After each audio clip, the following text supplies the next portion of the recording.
အားလုံးပဲမင်္ဂလာပါရှင်မြန်မာတော့ဒီနေ့ finance and accounting sector မှာခေါ်ယူနေတဲ့ position လေးတွေ sharing လုပ်ပြီးမှဖြစ်ပါတယ်ပထမဆုံး position တွေကတော့ finance manager position ရှာနေရပါရှင်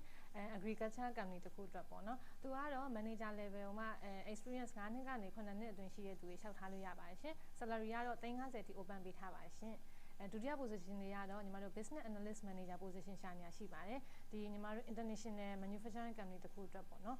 သူကတော့ညီမတို့ financial planning and analysis ပုံမှာအတွေ့အကြုံ9နှစ်ကနေ9နှစ်အတွင်းရှိတဲ့သူတွေလျှောက်ထားလို့ရပါတယ်ရှင် salary ကတော့ညီမတို့340ထိ open ပေးထားပါတယ်ရှင်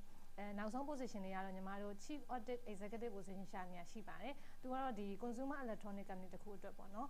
ဘယ်လိုလူတွေလျှောက်ထားလို့ရလဲဆိုတော့ညီမတို့ဒီ FMCG တို့ retail ဘက်တို့မှာဒီ internet audit ဘိုင်းနဲ့အတွေ့အကြုံရှိတဲ့သူလျှောက်ထားလို့ရပါတယ်ရှင်သူကတော့ salary 35သိန်းထိ open ပေးထားပါတယ်ညီမတို့အသေးစိတ် JD နဲ့ requirement လေးတွေကိုဒီ website လေးမှာတင်ပေးထားတာဆိုတော့ကိုယ်နဲ့ကိုက်ညီတဲ့ position တွေရှင်လျှောက်ထားလို့ရပါတယ်ရှင်